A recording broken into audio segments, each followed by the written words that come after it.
competitive these players are.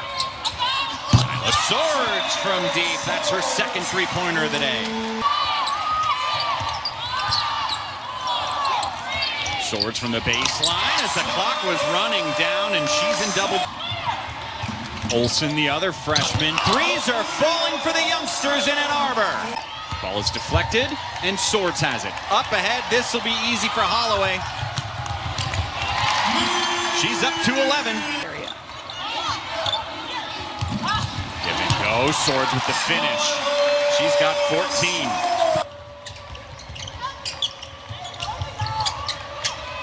JoJo Lacey has been the offense that Rutgers has needed. 15 points for her.